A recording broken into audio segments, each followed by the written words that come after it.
Hi, this is Dr. McClellan, and I apologize for this being so late. All of this time off for cold weather and not being able to use my computer at home has put me behind.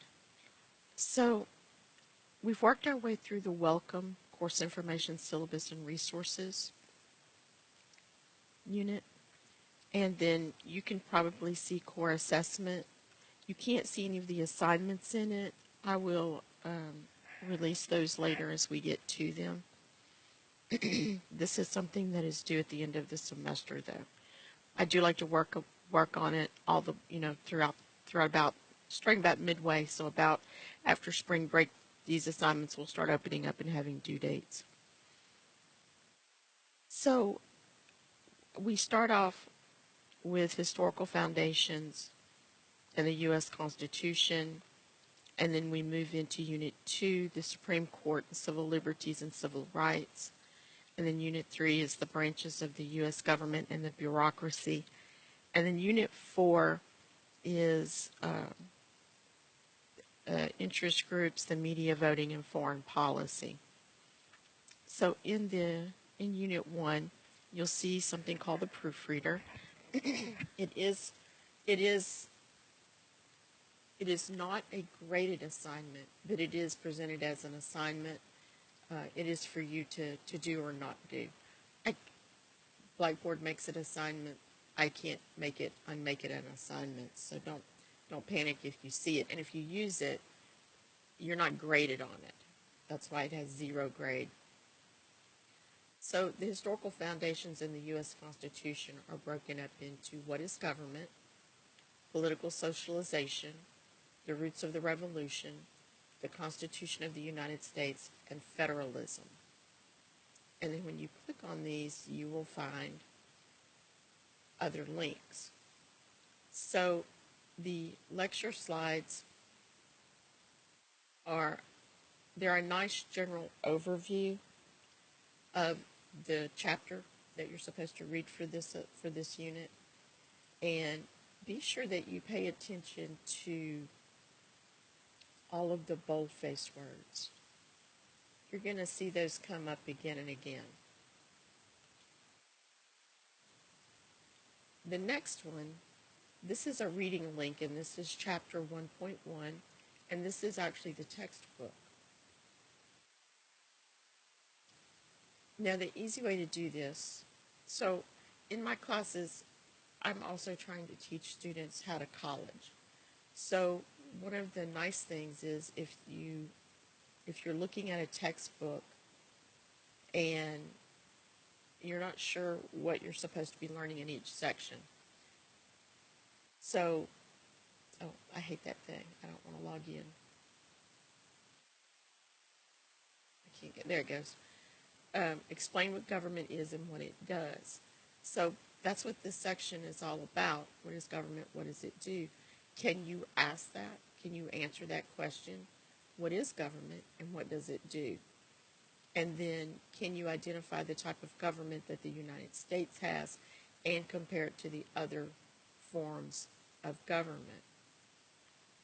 Because sometimes what we get is confusion between governmental systems and economic systems. For example, we're mostly, Western Europe, North America, we're mostly a capitalistic society. But not everybody. Everybody is capitalistic. Some are socialism. So our economic system is capitalism, but our political system is democracy. So socialism itself is an alternative economic system from capitalism. And this can be, I'll talk about Finland a lot in this class because they have a socialist system, economic system that really does work much better than other countries. So in socialistic societies, the means of generating wealth, such as factories, farms, and banks, they're owned by the government and not private individuals. And Americans, we tend to not like those because that means that uh, it takes away, well, first of all, it takes away competition and it gives us less to choose from. But you can have a socialistic society without the government owning factories, large farms, and banks. If you haven't noticed in the United States, and we'll see more of it after the economy, once even after the economy, uh, current economy improves, as more and more, let's take farms for example, as more and more family-owned farms go bankrupt, more and more corporations will buy up that land, and then the farmers, if they want to keep farming, they will work for that corporation, which means that they will have to do what the corporate office tells them to do, plant what they're supposed to plant. They will tell them, when they need to harvest, and they won't have that, they won't have that choice of what they want to plant. So socialism is not a government system, it's an economic system. So if you've heard the term democratic socialist, which is Bernie Sanders, he is a he's for democracy, and democracy means that everybody gets a vote. And a democratic government promotes individualism and freedom to act instead of being controlled. So he is a democratic socialist, which means he wants the government to do more for the individual, but without taking over all of the farms and big businesses. So if that's confused you, um, that's what that is. So, for example, yeah, let's take it to the extremes. I'm going to give you some extremes. So, in a in a purely socialist economic system, the government owns everything and um, uses it for the benefit of the people. In a capitalistic society, people own everything, but as we can see right now, the people who are more successful and have the larger businesses are ones are who gets to determine the laws and what's going to happen. So they're both good and bad. So, for example, with the issue, universal health care, a lot of voters say, I don't want universal health care, that's socialism. Well, it's a part of socialism, but there are plain democratic countries. For example, England is a democratic. It's a uh, parliamentarian democracy, and they have universal health care because they feel that it's, and they've decided this back in the early 1900s that it was the government's duty to provide health care for people who can't afford it, much like we do with our Medicaid and our Medicare. The difference is that it covers everybody. And so everybody pays for it with their taxes for everybody to use it. And therefore, it actually comes out a lot cheaper per person. I mean, it comes out to be people end up paying more in taxes, but then they're not paying huge medical bills or paying for, oh, I think the average insurance payment for a family right now, and this may have gone up, excuse me, may go up in the next, this number may go up in the next, well, probably in the next 12 months because of the Affordable Care Act, what many people call Obamacare subsidies are ending. They have been done away with. So everyone who's on the ACA through their state, their their uh, their premiums are going to go up drastically. In some cases, 4 and 5 times more than they were to begin with. So if everybody pays for it, it's cheaper and it can cover everybody. And so that's the thing with universal health care.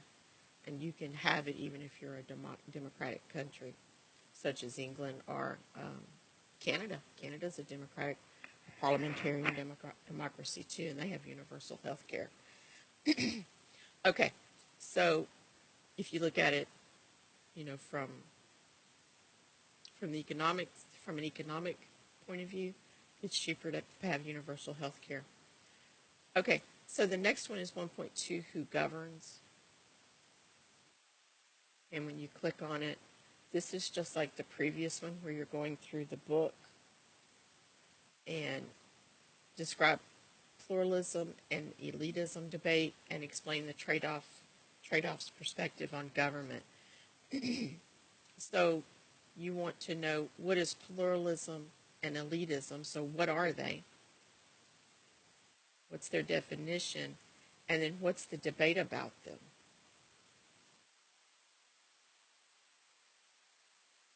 There's the trade-offs. So you're looking for clues that will take you to that. And if you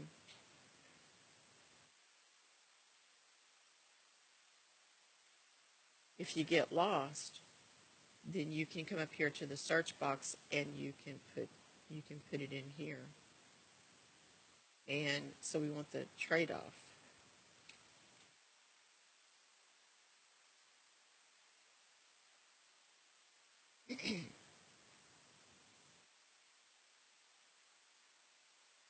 And it'll highlight it for you. So here's how to college. The thing about reading for college is you're not necessarily going to read every single thing. You're reading for information, not to read every single thing. Now, I would say, don't just stop right there. Look for, how does this affect our government? So, trade-offs are common in the United States Congress. They will negotiate, which, what's good for California may not be good for Florida, even though they're both coastal states. So, you might want to get a little bit more information about that. And one of the things that you can go through, if you also know how to do Control F. So I hit the Control button and the F button, held them down at the same time. And I'm just going to look up trade-offs. And it gives it to me 17 times. And then I can just, actually if I do away with that, I can just go through and look at them. And it'll give them to me. Some of them are important, some of them are not. And that'll give me a good idea of what the trade-offs are. Okay?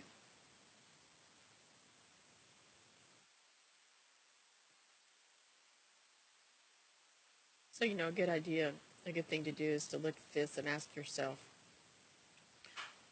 what does Dr. McClellan want me to learn at this link? And then there's a quiz. And the quiz is based on the vocabulary from Chapter 1. You have unlimited attempts.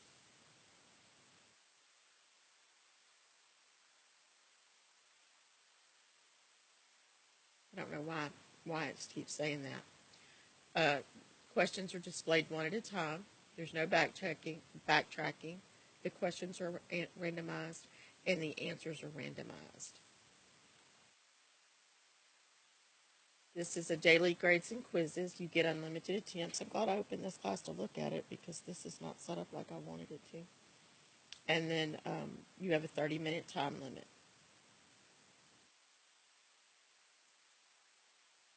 All right. One of the things that I always suggest to students in my classes, other people's classes may be different, but I always suggest that people open up the open this up. You can download it to your computer. This is the actual chapter, and you can download it to your device, and then you can have it open while you take your quiz because you're reading for information. Okay, I'm trying to keep my videos down to 15 minutes this semester, so if you have any questions about this, just let me know. Have a good day.